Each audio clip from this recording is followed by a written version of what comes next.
আল্লাহ রাব্বুল আলামিন বলেন, সম্পদ এবং সন্তান এটা হলো দুনিয়ার অলংকার। দুনিয়ার মধ্যে যার সম্পদ নাই, যার সন্তান নাই, এর মতো নিঃস্ব কেউ নাই। কারণ একটা মানুষের সম্পদ আছে, সন্তান নাই, সে চিন্তা করে আমাকে আল্লাহ এত সম্পদ দিল কিন্তু একটা সন্তান দেয় নাই, আমার মৃত্যুর পরে এই সম্পদ ভোগ করার মতো একটা মানুষও আমার কাছে নাই।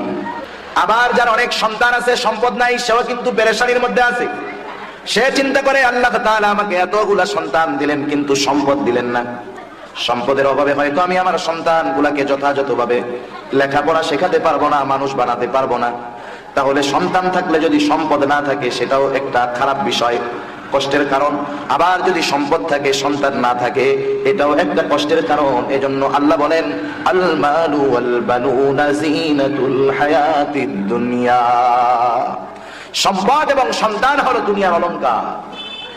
আল্লাহ তাআলা এই সম্পদ এবং সন্তানের ব্যাপারে আরেক জায়গায় বলেন, ইন্নামা আমওয়ালুকুম ওয়া আওলাদুকুম ফিতনা। মাল, সন্তান এরা হলো পরীক্ষা, এরা হলো ফিতনা। এক জায়গায় আল্লাহ তাআলা বললেন এরা হলো অলংকার, আর এক জায়গায় বললেন এরা হলো ফিতনা। কারণটা কি? কারণ দুনিয়ার মধ্যে মানুষেরা সন্তানের কারণে, সম্পদের লোভেই অধিকাংশ ক্ষেত্রে অপরাধের সাথে জড়িয়ে যায়। সম্পদের লোভ যখন তার মধ্যে ঢুকে যায়, দুনিয়ার লোভ যখন তার মধ্যে ঢুকে যায়, অর্থ উপার্জন করতে গিয়ে হারাম হালাল বাছাই করে না, যেটা সামনে পায় সেটাই খায়, আছে না নাই? সে চিন্তা করে না এটা হালাল, সে চিন্তা করে না এটা হারাম, তার সামনে যা আছে সে সেগুলা গ্রাস করে নেয়।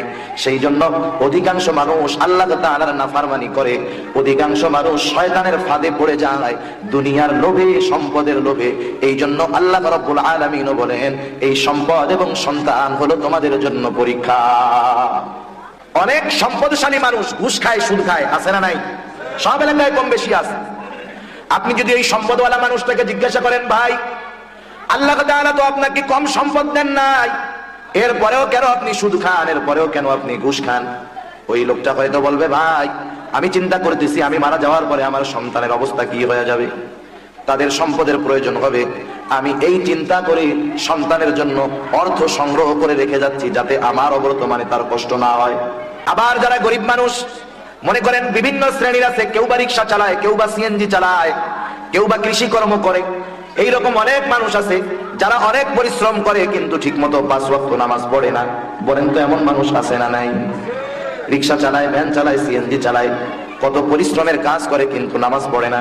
এদেরকেও যদি জিজ্ঞাসা করেন তুমি জীবনের মায়া ত্যাগ করে এত পরিশ্রম কেন করো, ও প্রশ্নের জবাবে বলবে, আমি আমার স্ত্রী, সন্তান, মা বাবা এদের মহব্বতে কষ্ট করি, সম্পদ উপার্জন করি, যাতে আমি দুনিয়া থেকে চলে গেলে আমার অবর্তমানে আমার সন্তানদের সম্পদের অভাব বোধ না হয়। তাহলে সন্তানের মায়ায় সে নামাজ পড়ে না, তার মূল উদ্দেশ্য অর্থ উপার্জন করতেছে সন্তানদের জন্য। এই কথাগুলো একটু বন্ধ করতে হবে, ওরা যদি কথা না বলে, হ্যাঁ কথা বলে একটু সমস্যা, বাচ্চারা একটু কথা জানি না বলে। তাহলে অধিকাংশ মানুষ হয়তো সম্পদ তথা দুনিয়ার মোহে অপরাধ করে, অথবা সন্তানদেরকে ভালো রাখতে হবে এই জন্য অপরাধ করে, ঠিক কিনা বলেন? এই কথা আল্লাহ তাআলা কোরআনুল কারীমের মধ্যে বলেন, ফাআম্মা মান তাগা ওয়া আথারাল হায়াতাদ দুনিয়া ফাইন্নাল জাহিমা হিয়াল মাওয়া। আল্লাহ রাব্বুল আলামিন বলেন, ফাআম্মা মান তাগা, যে সীমা লঙ্ঘন করলো। সীমা কিসের সীমা? আল্লাহ প্রদত্ত যেই সীমা, শরীয়ত আমাদের জন্য হলো একটা সীমানা, একটা বর্ডার। একজন বেধর্মী যদি সুদ খায়, ঘুষ খায়, তার গুনাহ হবে না।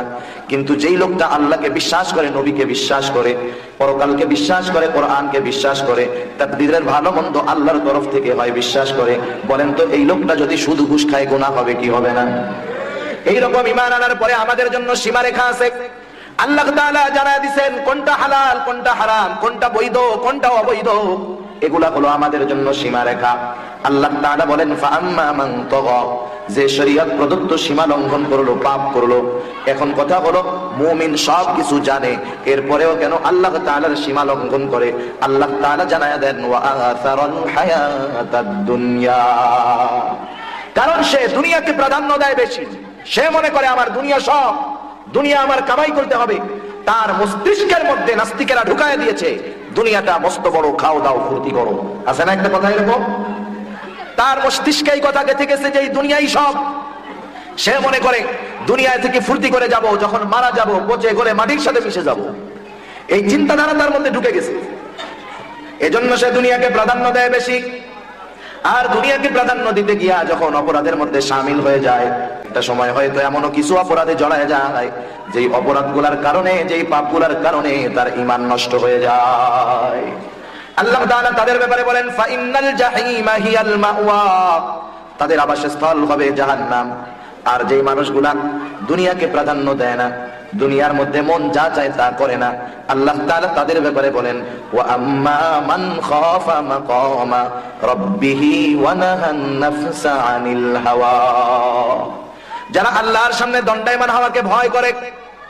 একই অফিসের মধ্যে দুইজন লোক একই পদে চাকরি করে, একজনের 10 তলা বাড়ি আর একজন টিনের বাড়িও করতে পারে না। কেন পারে না? যেই লোকটা 10 তলা বাড়ির মালিক হলো সেও ঘুষ খায়, যেই লোকটা টিনের বাড়ি সেও চাইলে ঘুষ খাইতে পারে কিন্তু খায় না।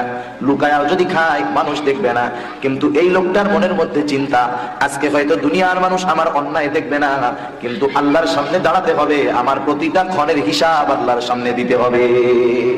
এই চিন্তাটা যেই মানুষের মধ্যে থাকে যে আমি আমার গোটা হায়াতের হিসাব আল্লাহর সামনে দিতে হবে, কোনো উপায় নাই, এই চিন্তা যেই মানুষটার মধ্যে থাকবে সেই মানুষটার চরিত্র দিনের বেলা যেমন হবে রাতের আধারেও তেমন হয়ে যাবে। সুবহানাল্লাহ।